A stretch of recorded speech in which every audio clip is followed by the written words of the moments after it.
দুই বোনের জ্বালায় আমার আর মানে কি বলবো, কষা মাংস দিয়েছে খাওয়ার জন্য, আর এই দুইটা আমার সামনে দিয়ে আসে বসে পড়ছে। মানে এদের আর খবর না যে সামনে আমি কি করে খাবো।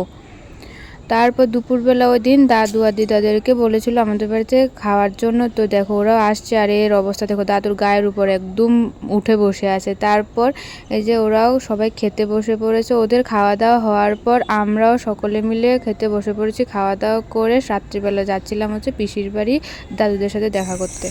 ইয়ো ইয়ো হানি সিংহে রাত 9:30টার সময় দেখো আমরা দুই ভাই বোন কোথায় যাচ্ছি, পিসির বাড়িতে। সারাদিন যাওয়ার টাইম পাই না, এত ব্যস্ত। রাত্রিবেলা মনে পড়লো না পিসির বাড়ি থেকে একটু ঘুরে আসি। আরে ঘুরতে যাচ্ছি না, মানে হচ্ছে পিসির বাড়িতে অতিথি আসছে তো ত্রিপুরা থেকে, তো ওরা চলে যাবে কালকে।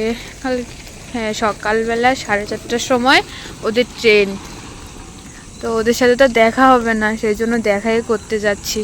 4:30টার সময় ট্রেন, ওরা 3:30টার সময় কি 3:30 কি 4টার সময় বের হয়ে যাবে। এত রাত্রে তো আর উঠে আসা সম্ভব না, সেই জন্য এখনই একটু দেখা করে আসি, সেটাই ভাবলাম। সন্ধ্যার সময় আসবো, কেউ আসছিল না, তুই আসতে আর পারিনি। এখন রাত 9:30টার সময় সবার সময় হচ্ছে, আর দেখো চারিপাশটা কি কুয়াশায় ভরা। সকালবেলা 9টার সময় ঘুম থেকে উঠি, সেই জন্য আর কিছু দেখিও না। আর এখন এত রাত্রে বের হয়ে সকাল 9টা 4:30টায় ট্রেন, 4টা রাত। কোথার থেকে জলের ট্যাঙ্কি।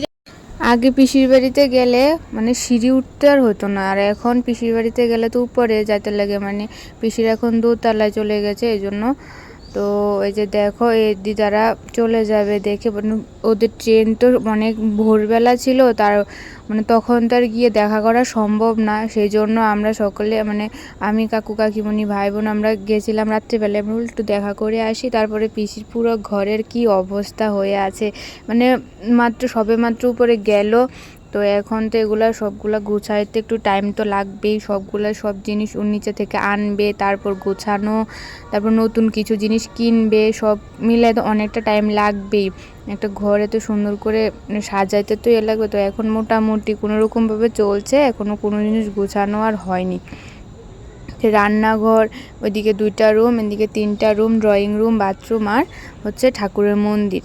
তো মন্দিরে ওই দিন আমরা যখন রাত্রে গেছিলাম, তো মন্দিরে তখন গোপালকে ঘুম পাড়িয়ে দিয়েছে, সেই জন্য আর দেখাতে পারিনি। তারপর দেখো এত বড় একটা টেডি নিয়ে এসেছে আসার সময় কাকু ভাইয়ের জন্য।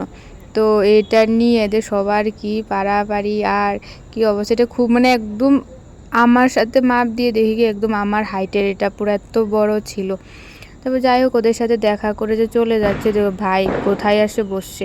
পিসিদের ব্যালকনির কাজও এখনও পুরোপুরি শেষ হয়নি, আর কিছুটা বাকি আছে। তারপর দিয়ে ওকে আমি নিচে আসে ওকে ডাকছি উপর থেকে, যে তারপর বাড়ি এসে এই যে আমরা দুষ্টু বুড়ির সাথে একটু খেলা করছিলাম। আজকের এই ভিডিওটা আমি এখানেই শেষ করছি। ভিডিওটা যদি ভালো লাগে চ্যানেলটাকে সাবস্ক্রাইব করে আমার পাশে থেকো। বাই।